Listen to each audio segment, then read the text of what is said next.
오늘은 열왕기 하의 말씀, 열왕기 하 4장 말씀을 통해서 하나님의 말씀을 함께 나누도록 하겠습니다. 북이스라엘의 가장 유명했었던 선지자는 엘리야였습니다. 이제 엘리야의 사역은 마무리가 되고 엘리야 다음으로 엘리사가 이제 사역을 시작하게 되었습니다. 오늘 본문의 말씀에는 크게 엘리사와 수넴 여인에 대한 이야기가 오늘 본문 말씀에 기록되고 있습니다. 오늘 수넴 여인이 엘리사를 어떻게 대했는지를 한번 살펴보겠습니다. 오늘 말씀 8절 말씀 함께 읽어보겠습니다. 시작.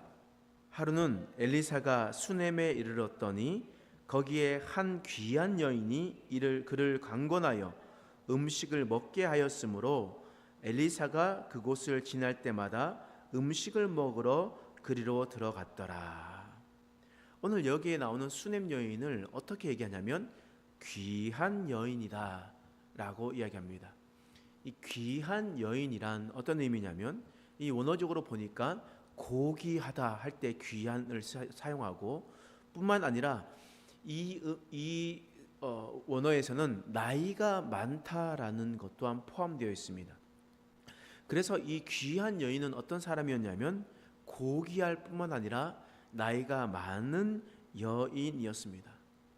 그 여인이 어떻게 했냐면 강권하다라고 했는데 이 강권하다라고 얘기하는 것은 지나가는 사람을 붙들었다라는 의미였습니다. 나이가 많고 고귀한 여인이 지나가던 엘리사를 붙들었습니다. 왜 그렇게 했습니까? 집에 와서 식사하라는 거예요. 이 엘리사는 계속 움직이면서 후배들을 양성하고 선지자 학교들을 세우면서 살아갔거든요. 베델에도 있었고 또한 여리고에도 있었습니다. 그래서 그는 계속해서 다녔습니다. 근데 엘리사가 올 때마다 보니까 하나님의 사람이고 열심히 주의 일을 하고 있으니까 그를 늘 지나갈 때마다 붙들었습니다. 붙들고 와서 우리 집에서 식사하십시오. 밥을 먹으십시오. 라고 이야기를 했었던 겁니다.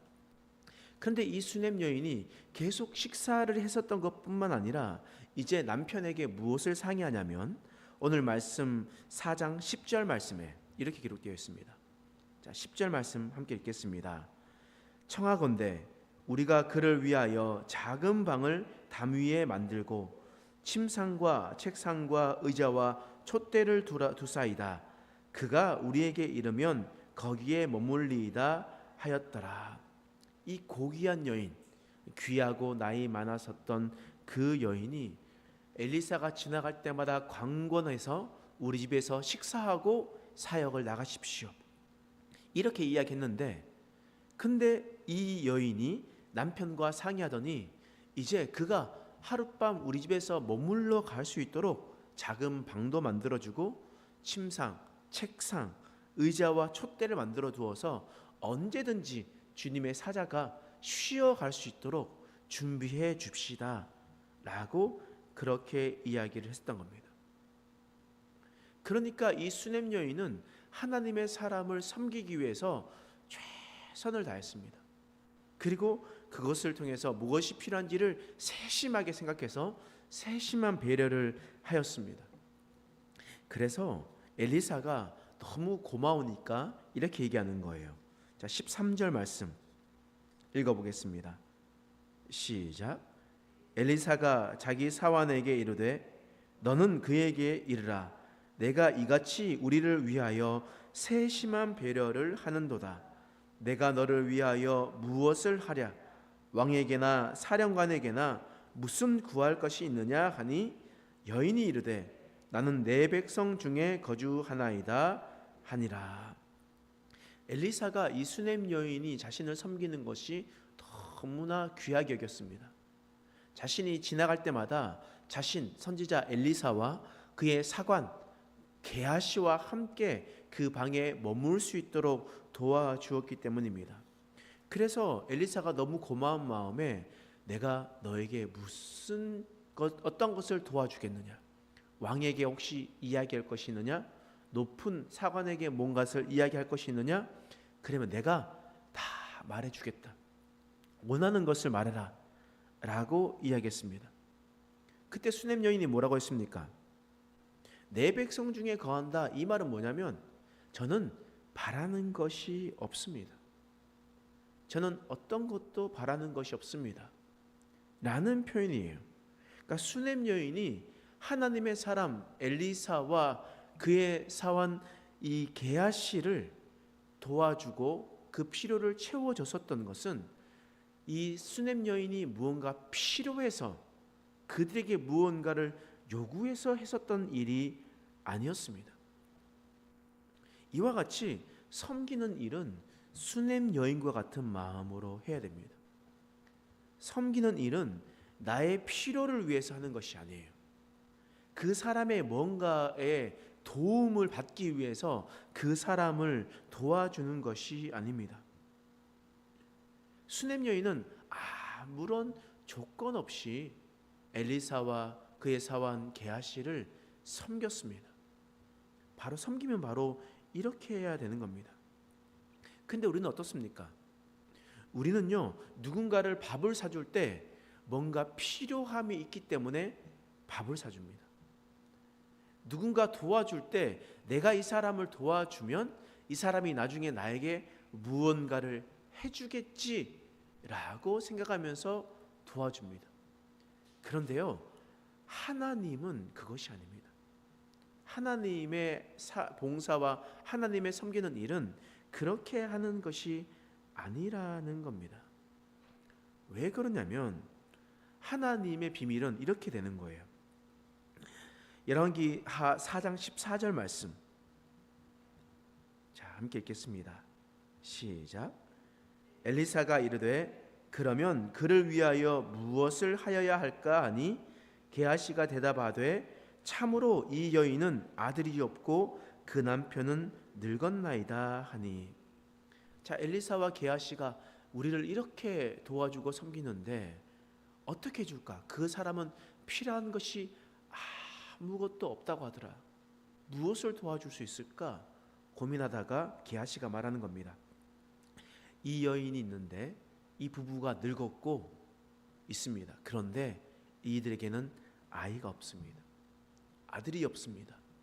라고 이야기를 했었던 거예요. 그래서 어떻게 됐습니까? 하나님의 능력으로 다음 해에 그 집에 아들을 얻게 되는 은혜를 경험하게 되었던 겁니다. 이게 무슨 말이겠습니까? 수냄 여인은 아무런 바라는 것도 없고 조건도 없이 하나님의 사람을 섬겼습니다. 다른 사람을 도와주었습니다. 그랬었을 때 어떤 일이 일어나냐? 하나님께서 그의 가정의 필요함을 보시고 그의 필요함을 알아서 하나님께서 채워주셨다라는 거예요. 그렇다라는 것은 우리가 하나님의 비밀을 깨달을 수 있을 겁니다. 우리가 하나님의 사역을 하고 하나님을 위해서 섬기며 나아갈 때 조건 없이 도와주는 겁니다. 조건 없이 밥을 사주고 조건 없이 필요함을 채워주는 겁니다. 그것도 세심한 배려로 침상과 책상과 의자와 촛대를 놔주었던 것처럼 그 사람이 무엇이 필요할까를 고민하고 그 사람을 도와주는 겁니다. 그러면 하나님께서 나의 필요를 채워주심을 여러분 기억하시기 바랍니다. 이것이 바로 하나님의 상급입니다. 저희 가정에서 어떤 일이 있을 때마다 저는 그런 일이 있습니다. 하나님께서 누군가 도와줘야겠다라는 마음이 들면 아내랑 상의를 하고 그것이 물질이든지 그 사람에게 돈을 준다든지 아니면 데리고 와서 밥을 먹인다든지 이럴 때가 종종 있습니다. 그러면 그 사람들이 저한테 이런 얘기를 해요. 너무 고마워서 어떡하죠? 어떻게 해야 될까요? 어떻게 이 빚을 갚죠? 라고 얘기하면 저는 항상 똑같이 얘기합니다.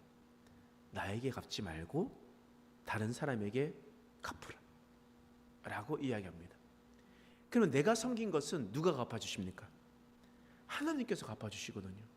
근데 그 사람들이 저에게 갚으면 저는 이제 그것이 다 청산이 돼버리는 거예요. 빚이 있는데 그 빚을 나에게 갚으면 그것으로 끝나버리지만 그 빚을 갚지 않고 저는 하나님만 바라보면 하나님께서 내 인생을 책임져 주시거든요.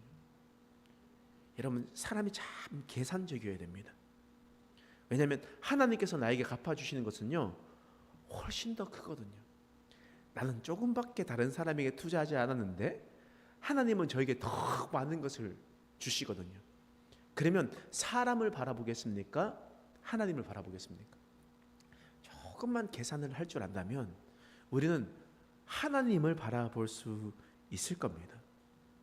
여러분, 다른 사람들을 섬길 때 무언가를 바라면서 섬기지 마십시오. 이 사람 내가 이렇게 주는데 나에게 이렇게 하겠지 하면 여러분 어떤 마음이 드냐면 이 교회에 그리고 우리 마음에 섭섭마귀가 들어와요. 섭섭마귀가 들어와가지고 내가 이 사람 위해서 내가 얼마나 많은 것들을 해줬는데 어떻게 나에게 이럴 수가 있냐고 이렇게 하면서 섭섭마귀가 들어와요. 그러면서 그 마음 가운데 더 마음이 좌절하고 넘어지고 상처받는 일들이 있을 수밖에 없습니다. 그걸 다 잊어버리고 하나님을 보십시오. 하나님을 바라보면서 살아갈 때 하나님께서 더 많은 것들을 채워주실 겁니다. 오늘 수냄 여인은 바로 이런 고귀한 여인이었습니다. 아무런 조건 없이 다른 사람을 섬기고 세심한 배려로 그들의 필요함을 채워줬습니다. 그리고 그 섬겼던 사람에게 어떤 것도 요구하지 않았습니다. 그랬을 때 하나님은 수냄 여인에게 필요한 것들을 더 큰 것들을 채워주셨습니다. 우리가 이것을 잘 기억하고 이것이 바로 하나님의 진리요 비밀인 것을 알아가서 우리가 이러한 삶을 살아가는 이웃을 섬기는 저와 여러분 되시길 간절히 축원합니다. 기도하겠습니다. 하나님, 오늘 말씀을 통해서 우리를 깨닫게 하시니 감사합니다. 우리는 다른 사람들을 섬길 때에 다른 사람에게 도움을 줄 때 나의 유익을 위해서 도와줄 때가 너무나 많았습니다. 그러나 오늘 본문에 나왔었던 수냄 여인처럼 아무런 조건 없이 사랑하고 필요를 채우는 자들이 되게 하여 주옵소서.